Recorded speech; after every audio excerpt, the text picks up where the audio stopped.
I think we have like 2 more minutes. Sure. So can I shoot another question? Mm-hmm. Yeah. Okay. All right. So, and this is what we have discussed the last time then when me and you were together in an interview, and I asked you that, why US only deals with the Pakistani military. And it is still the same. Nothing has changed, obviously. So if the Pakistani military is not ready to work with the government with the party that who has won the majority of the seats, how would it be, what kind of position the US would be in that if the military establishment, which is their allies or the partners with them, are not ready to work with them, but the US is ready to work with them? How would that pan out? Well, it means that the army has a decision to make.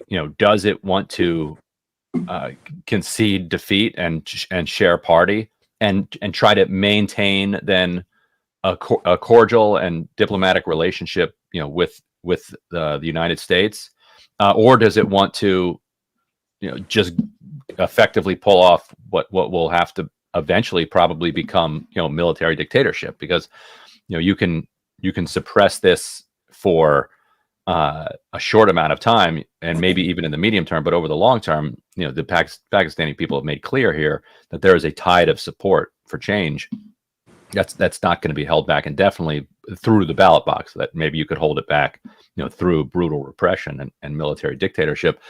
That would, though, bring, that could risk sanctions, that could risk international isolation, and so I think the Pakistani military is going to have to decide, how far they want to push it. Okay, already good to go. And thank you very much. Before we let you go, that you always raise the questions when you are there in the State Department about Pakistan. So thanks a lot. And the human rights. Thank you, Ryan. Thank you. So this was Ryan Grimm with us, and he had to go, so he was just there for a little bit with us. But our next guest, so I'm gonna probably try to get everybody together on the screen so that we can ask the question to each other, and we can ask the questions to each other. So probably turn this into a discussion instead of an interview. My first guest who I'm going to add is Jeffrey Sachs. Jeff, thank you for joining us. I really appreciate it. You have been very vocal about the human rights in Pakistan, and also you have been writing about the regime change in Pakistan backed by the US. So now that we understand, and you understand obviously more, that after yesterday's and until whatever the circus is happening in the country, people are blaming the U.S. Pretty much that this is because of the U.S. If it had happened in Venezuela, Cuba, Iran, or any other country, probably U.S. would have been like, probably they would have declared the war by now to save the democracy. First, let me say Imran Khan is the favorite and extraordinary politician of Pakistan, and he has the broad popular support of the people of Pakistan. This is clear, and in my experience dealing with him, he's a really remarkable person. So I very much admire him. Clearly, the United States usually does not admire strong, independent-minded people. The United States wants subservience, and it's pretty clear. And Ryan Grimm was a key reporter on this. We should add that the U.S. helped to bring down Imran Khan because Imran Khan was saying from the start of the Russian special military operation, make peace at the negotiating table. And the United States didn't want to hear that. They wanted to defeat Russia on the battlefield, which, by the way, was a disastrous, stupid mistake, so typical of the U.S. government, unfortunately. But they played an active role in bringing down Imran Khan. This is obvious. And then, irony of ironies, when he waved the document, the cipher that showed what the U.S. had done, then he was charged with espionage. So you just could not make up the surreal nature of all of this, but it's also tragic. Now, what seems to be clear, I'm watching from afar and just trying to understand the polling, but it seems that despite every repression of the PTI, every attempt to suppress Imran Khan's party and his popularity, the people are saying, this is the person we want to lead Pakistan. Now, the United States, it's really can be a very nasty government, very nasty place. It's interesting that it says in the State Department that claims of interference or fraud should be fully investigated. Well, the first claim is you, the United States, made the first interference. So let's investigate it rather than this really crude, simple-minded dismissal. In fact, when Imran Khan was sentenced to 10 years on espionage for revealing the U.S. interference, the same spokesman... They said that he damaged the relationship between the Pakistan and the U.S. The same spokesman of the U.S. said, we respect the courts of Pakistan. Are you kidding? How about claims of interference or fraud should be fully investigated, to coin a phrase? So I hope the United States understands that its attempt to repress the highly intelligent, enormously skilled, and by the way, someone who would like to have good relations with the United States, Imran Khan, who has the backing of the Pakistani people, should not be pushed away by the United States or the military or anybody else. This is very straightforward. All right, Jeff. I'm going to add my other two guests, and we're going to start this discussion further down. Shahzad Akbar is with us. He's a former advisor to the Prime Minister. Not a very famous guy in the military ranks. They don't like him much, but Shahzad Ali Mustafa is also with us. He's covering the Pakistani elections. So before I go to Shahzad, let me ask you, Ali, the election in Pakistan you've been covering. What is your read on it? Well, going into the elections, it was the most pre-poll rigging that we've seen, at least that I have seen in all the elections that I've covered in this country since, even under Musharraf. But the fact that it was so blatant, despite 2 years of trying to quash Imran Khan through the vote of no confidence, then jailing up to 10,000 of his supporters, including women, including 1,500 TikTokers, I might add, despite taking his election symbol just before the elections, and despite convicting him in these kangaroo courts, they were unable to seal the deal, so to speak. And that's why we saw, after the polls closed, that the election results were slowed down, the transmission of these, and by midnight, according to my own sources, various television networks received instructions not to put out party positions of various political groups, as it became clear that Imran Khan's quote-unquote independence, because all these individuals, the candidates from Imran Khan's Pakistan Tehreek-e-Insaf, were competing as independents because their party symbol was taken away. They were in the lead. And then overnight, you saw this heist, a change of numbers, almost, live on screens, where people that were leading by 100,000 votes initially found themselves losing to the other side. So it was quite a remarkable play out of events, something that we haven't seen in modern times. I mean, you have covered the elections in the different countries. You are worked with the TRT, and you're very respected in Turkey too. So you have seen the elections in Pakistan and other countries. Have you ever seen the democratic values being destroyed the way they have been in Pakistan in the last 24 months? It hasn't been this blatant. The not just what happened after voting ended, but in the lead up to what was happening in this country for the past 2 years. And the inflection point here is quote unquote May 9th. That's when the memory, or the state's memory on this issue begins, which the state, the Pakistani state, the military leadership views as an insurrection against the state itself. And it charts a course whereby it has detained arbitrarily thousands of people just for being present by geolocation in these specific areas where these violent mob attacks took place, but then to basically detain them indefinitely for months on end without charge, to victimize these individuals and their political group. I don't think we've seen it before. Even though supporters of the PMLN, Nawaz Sharif, will disagree, they will say that this has happened in the past. In 2018, they were suppressed, but the election symbols weren't taken. And I think what is different now is the amount of people that have come out to vote and to change the calculus. This didn't happen with the side that was being victimized or traumatized in the past. So there's a clear break of what has happened in this country in the past 24 hours. Okay, all right, good to go. Shahzad Akbar Saab, you were with me last night in the show, in our live transmission of elections, and we were talking about the same thing. And when the numbers were growing up, I mean, it has soared up to like 100,000 lead. We have seen NS71 Rehana Dar versus Khaja Asif. We have seen Salman Akram Raja, NA129 in Lahore. He has not lost any of the polling station yet. On Form 47, he lost the elections, by the way, to their puppet on Chaudhry. Well, I think he's going to join us soon, Salman Akram Raja, and we're going to ask him these questions to him. But my question to you, that what we were afraid of, that they can do anything, or I mean, that's what I think that we were talking about. I mean, unless they try to give him a deal or something to Imran Khan, if he won't agree, then this is what they're going to do. But they have not been succeeded in so far. I mean, Nawaz Sharif has a victory speech with the 58 seats on the board.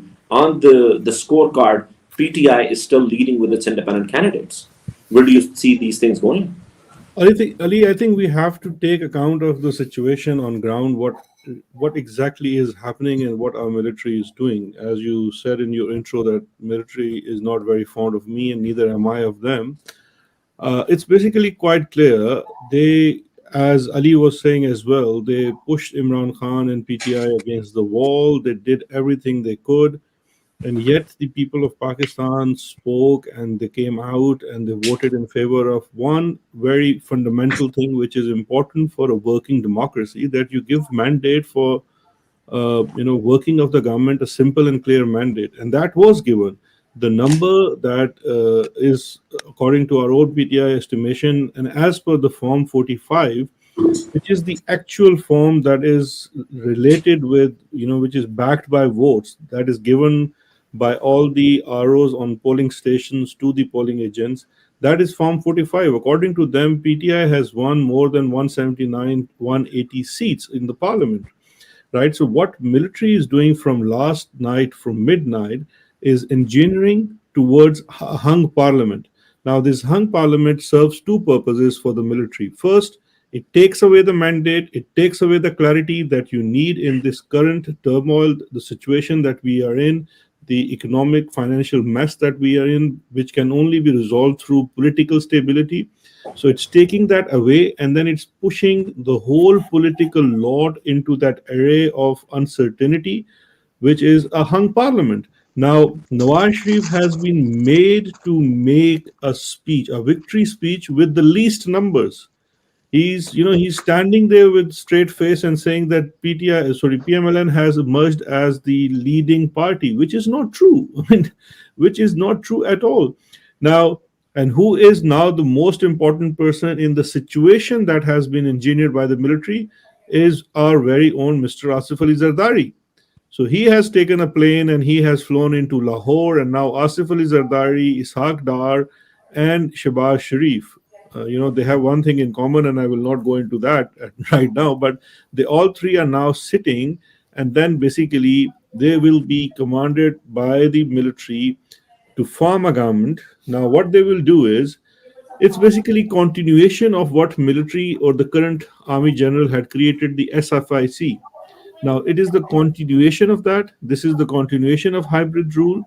The unfortunate reality of it is that I think West, especially US and UK, are very comfortable with that.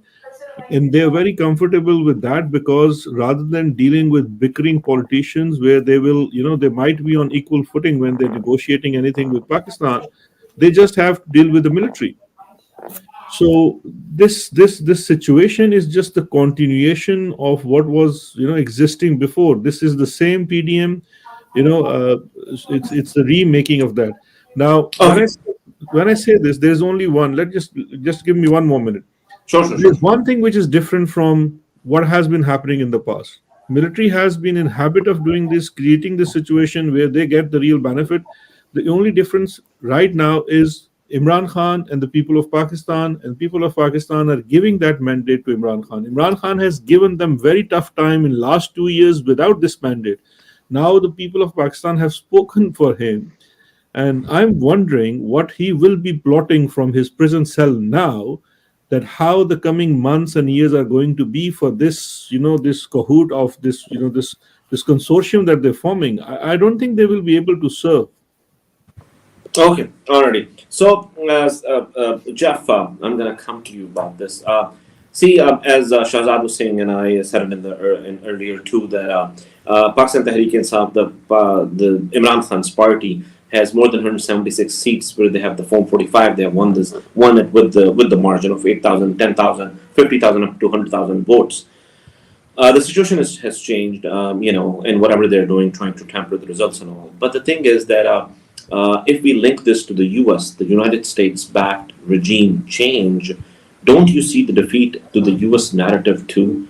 And because of the fact that the U.S., wherever they have changed regime, the things were pretty smooth after that, after a year or two or so. But it's not happening in this country because the voter and supporter is with Imran Khan. That's one. Secondly, add into that, how do you see that this will affect the elections that's going to happen in November in the United States for the Democratic Party? Would they back off from their stance onto this, or would they keep backing up, the military, whoever, or not Imran Khan and anybody else?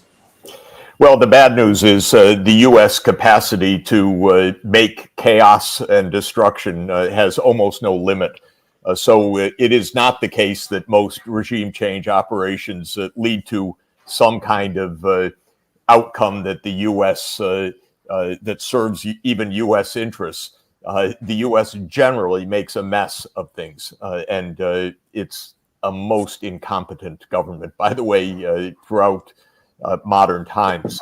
So here we have a clear, stunning result of this election, that Imran Khan is clearly has the backing of the people of Pakistan overwhelmingly, despite every single obstacle. One has to hope that there is some reflection in the United States and in the Pakistani military that a weak, divided, and unstable Pakistan is so far from Pakistan's interest and the U.S. interest that somebody, some grown-up in the U.S. and in Pakistan understands that you don't completely subvert the will of the people, especially at a time of economic crisis and geopolitical tension.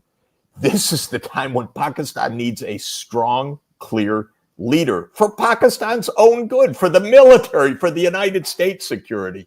So the people of Pakistan understands this, obviously, but probably not the people who thinks that they can make all the decisions. They don't. It's again, I have to emphasize, I live in a country with a government so incompetent. It's in wars everywhere. It creates instability everywhere. But there must be, I'm still waiting, but there must be a few grown-ups. Actually, the head of our CIA was once upon a time a leading diplomat. He is a smart guy, by the way. The agency, my God, that's something different. But this is a time for people to reflect. We need stability in Pakistan. There's a big economic crisis. There's a regional crisis. There's a global crisis. To deliberately foment instability and internal discord inside Pakistan, either by the military or by the U.S. security state, is so mind-bogglingly mistaken. So I would hope that today people would read the real election results, not the ones being reported, but the real election results, and understand there is an overwhelming mandate that could produce a stable, intelligent, capable government that could actually address real challenges that Pakistan faces. That's the message today. That's the hopeful part of the message. Whether they figure it out in Washington, it's hard, but we're going to try. All right. Now, I'm going to take what you said, Jeff, to Ali. And Ali, as he said about the elections in the in Pakistan right now. Well, I want to ask a question. If I can ask a question from Jeffrey Sachs. Sure. What if Trump comes to power in November? That was my first. A lot of months from here second. that we've got a lot of time between now and November. I know, and a lot of things can play out. But if Trump comes to power, his relationship with the Pakistanis was different, wasn't it? What happens? I have to tell you, when Trump comes to power, we have no idea what's going to happen next, because he's not exactly a stable, predictable character. Biden is clearly in a phase of senility, by the way. It's absolutely alarming. The breakdown in front of our eyes means that we don't really have a functioning government right now that is in capacity. So there's a real problem that is a pretty significant one in general. But Trump, I can only tell you he is an unstable personality. So you can't expect predictability. It's different from the party in power now, which is the security state, pretty firmly in power. And this is the part of our political structure that overthrows governments, that does regime change, that goes to war, that boosts the military, and so forth. That is the Bush, Obama, Clinton, and Biden side of our politics. So this is the security state in power. Trump means everything is thrown up in the air, and it becomes quite complicated, but it becomes very hard to predict as well. I just want to add an adage here very quickly. Jeffrey Sachs and I met 5 or 6 years ago in Turkey, in Istanbul, where I lived for about 8.5, 9 years. And I was there on the night of the coup in Turkey on July 15, 2016. And how that played out, what the American reaction was, and what the Russians, how Putin responded to that whole situation. You have I wouldn't say a similar dynamic play out in Pakistan, but you've got a lot of volatility. On one end in Turkey, you've got a huge economic crisis now. Turkey is firmly in the Western camp, once again, post-Ukraine. They've allowed Sweden into NATO. On the other end, you've got Israel and Gaza, which is quite heated up. And that affects a lot of other countries in Lebanon, for example. And on this end, you've got Iran, you've got the Strait of Hormuz, the activity there, and you've got Pakistan. So when you talk about a security state or a security dynamic play out in West to South Asia, I think it's a very interesting time for the Pakistani security state as well, right, Jeffrey? Well, I think it's the time for a leader that has public backing to be able to take measures in Pakistan's national interest, rather than internal disarray within the country. That's what I hope they can figure out in Washington, that to have division, repression of the vote, this farce and tragedy with Imran in how many decades of imprisonment at this point, that this serves no purpose at all for anybody, not U.S. interests, certainly, not Pakistan's interests. And we are at a time when you need actually effective leadership. For Pakistan to be adrift or divided right now with all that's going on in the world is really a big risk. And because of the financial fragility, it's an added cascading risk.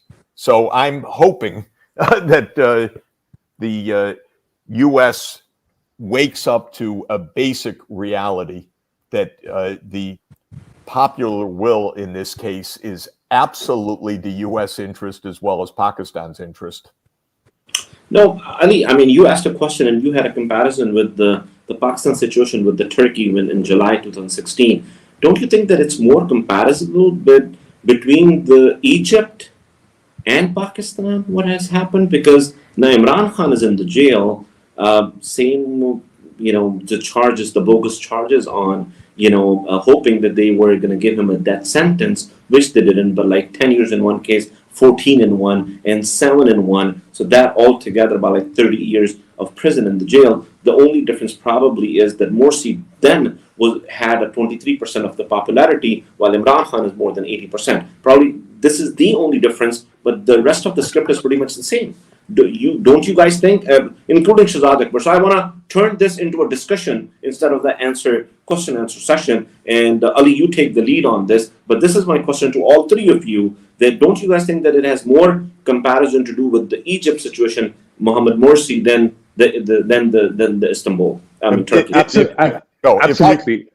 Go ahead, Jeffrey. I just wanted to jump in that there's a huge difference, though, of 40% and 80%. I mean, the fact is Pakistan has a double bonus in this, which is that there is an extremely intelligent, capable, and highly popular politician who just won a big election despite every one of the odds. So this is a huge public benefit for Pakistan.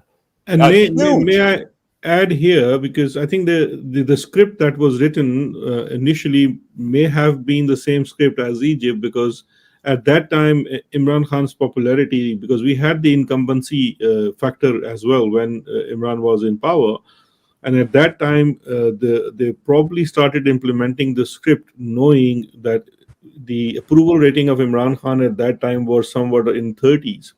But it's actually what they did, because people might be happy or not happy with a government who is succeeding or not succeeding, and there could be many factors to that. But actually, the people's response right now is, when Imran Khan was replaced with the same old circus, this is what made people very unhappy. And at the same time, Imran's refusal to accept his treatment at the hand of that time Army Chief General Bajwa. And then Imran Khan doing what the constitution required the prime ministers of doing, that he informed the people what actually has happened to him. Because in the past, when similar action was done to any other elected prime minister, whoever it was, they opened their mouth 10 years later or something. But Imran Khan went away at the cost of his life, because that costed an attempt on his life straight away. But he did not budge, and the simple reason for that was that he actually had an absolute clarity about his what he wants, and what's his purpose of even having this political party. So therefore, he did not budge for a moment, and he still is not.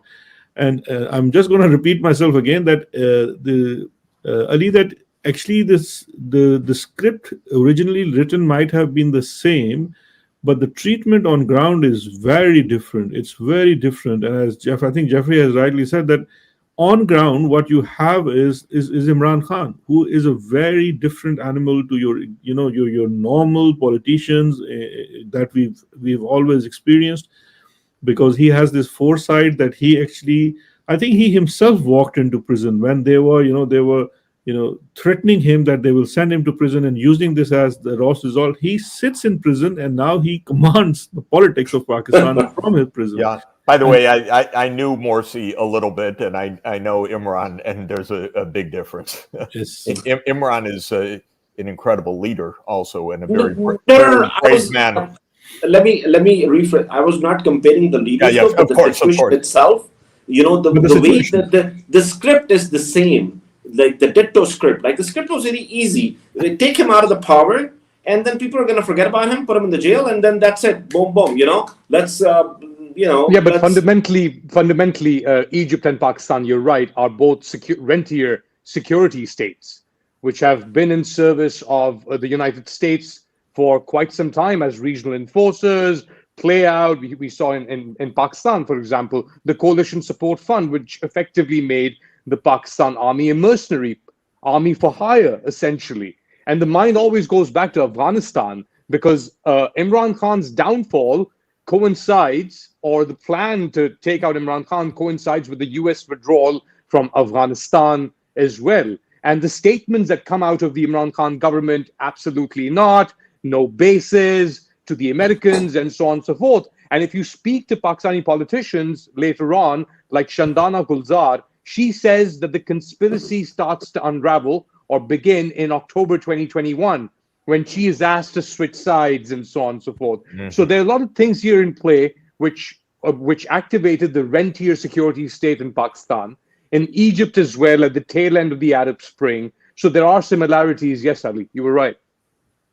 So yeah, so moving forward with this, now the script, whatever they have, whatever the script that they've written, I mean, yeah, on ground probably people would say that they have succeeded because now Imran Khan is in the jail, the party is not there anymore, and the supporters are in the jail, blah blah blah. But you know, the voters and the numbers tell us otherwise. I mean, it is opposite of what they wanted. So where is the? I mean, don't you think that they're at the dead end? They have to either sit with them. And Shazad, you would be participating in this more probably because you know them in and out probably more, and then you have all the other news that if they have offered something to him or not. So don't you think that they are at kind of a dead end? Imran has nothing to lose. I mean, they put him in jail for so many years on the bogus cases. You know, even it is with the lower court. What do PTI or Imran Khan has to lose? Nothing. The other side has to lose everything. So don't you think that they are at the dead end with the results which are coming since yesterday? I think that end is the, you know, what really worries me is that we are in the same situation that we were in 1971, and unfortunately, the gentleman who was sort of running the state of the affairs in 1971 has a lot of similarities with the gentleman now. And if you look at the similarities, I think right now PTI has something around 180 seats. At that time, Mujib's party had 179 seats. The treatment of Imran Khan is what they did to Mujib as well. And where did that lead us? I mean, eventually to desecration of Pakistan. And right now, if you look on ground, today I've been in touch with people in KP, and the situation in KP is actually very bad. There's violence brewing up. People are feeling that their mandate is being stolen time and again, and KP has this feeling more than anyone else, and the similar feelings are brewing in Balochistan, because I mean, what relevance PPP has to the issues of Balochistan? Why PPP emerges as the leading party, whereas Dr. Maharang Baloch, when she was sitting in Islamabad, kind of support that she gained from even mainland Pakistan, and when she goes back to Balochistan, she commandeers hundreds and thousands of people coming on street and ordinary Balochs. So the question here arises is that it's the end of the road, but end of road for what? Because this is a dangerous path that the regime is now pursuing, because it's actually leading to a very,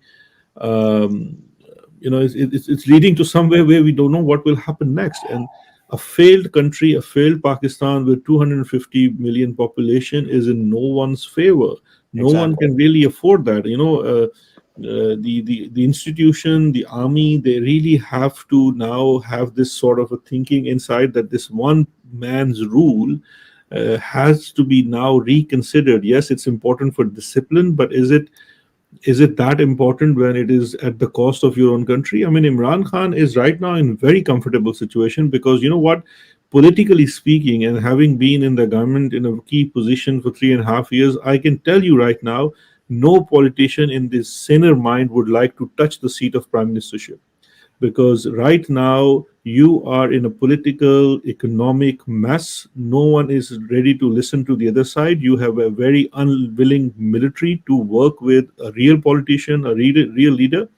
So in these circumstances, do you think Nawaz Sharif or Asif Ali Zardari or even Shehbaz Sharif, who is very compliant to military's wishes and commands, will be able to deliver anything? I think the only thing he will be able to hand out is, some used laptops. That's it. Nothing more than that. So this is a situation where, I mean, Imran Khan, I can predict the time now in few months that these people will be going to Adiala Imran's cell and begging him, because he's the only factor now that unites Pakistan. He has that compassion for the people of Pakistan from all corners.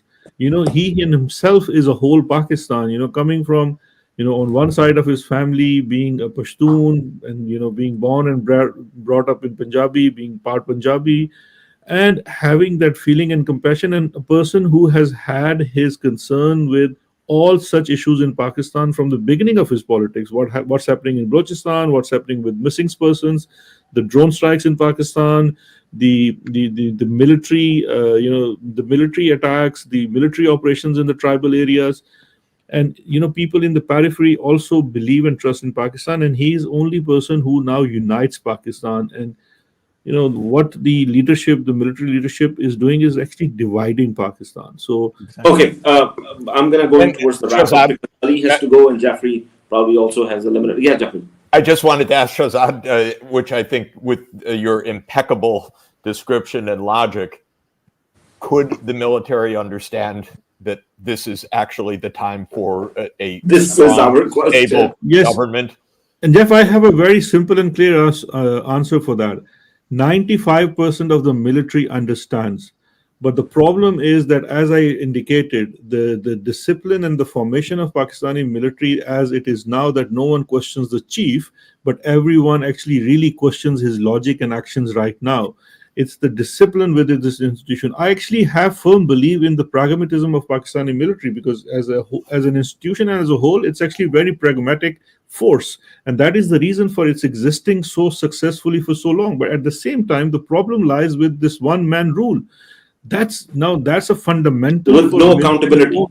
Yeah, no, even internal accountability. Let's say there is an external accountability and there is internal institutional accountability, and that doesn't exist. And Pakistani military has to now have this thinking, and this thinking process going on, because while I'm sitting here, I'm in touch with a lot of people, retired and serving, who have this concern, because they see it's slipping away. Things are slipping away out of their hands, and soon there will be a time there could be confrontations on the street, which is not good for anyone.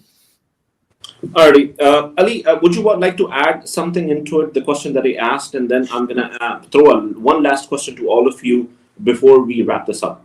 I think Ali's picture is Ali, you have a bad connection. We can okay, already. No, Ali's picture is stuck. So Ali, would you probably, he needs to rejoin us, and let me try to add him again. Okay, Ali, can you hear us? Because we cannot see you. Anyways, all right, Jeff, let me ask you this. How can we, I mean, you're in the US, so I would ask you that people in Pakistan or the international journalist or whoever, how can we convince the US that it is not a good idea to support a party which is not backed by the people of Pakistan? It is not in the interest of the US either, let alone in the interest of Pakistan. I mean, when a large number of population is with a certain party, and supposedly, not supposedly, in fact, you are against that regime and you're supporting the regime opposite to it, and the difference is not 40% and 43%. The difference right now, the popularity is one is more than 80% and the other is losing their own seats. So how can we convince the US that it is against the interest of the US also, and for the upcoming government, whoever forms the government and the member? I think the most important thing is a very clear recitation of what has just happened, a very clear and quantitative one-page statement that Imran Khan won this election overwhelmingly. Now, what are the implications? And now this has to be known inside the Beltway, as they say, inside the United States. But clarity will be the main factor right now. And what you've explained, 180 seats, and this despite everything, every voice that can be mustered to explain what has just happened, so that it is not obfuscated inside the United States, will be extremely important. Yes, Shahzad. Sorry, I was distracted by my... I'm sorry? No, sorry, I was saying distracted by my daughter who just walked in. So okay, sorry. No. I was asking that how do we convince the US or the Western powers in general, like US is like the biggest, and then the country that you're in right now, England, and all these other Western powers, how can we convince them, look, it is not in your interest either? I mean, actually, as a matter of fact, you said it last night, Shahzad, that this is not, even the India doesn't want unstable Pakistan. India no one wants it. The problem, and I've written about it as well, that the problem with the West or any external factor, I mean, we have to put our house in order. They just want to deal with Pakistan. They just want to know who's in charge. The problem is when the West it's not their fault. I mean, when US or UK or any other country deals with Pakistani politicians, then the military is saying something else, because military is always telling them this is, the real shop is set here.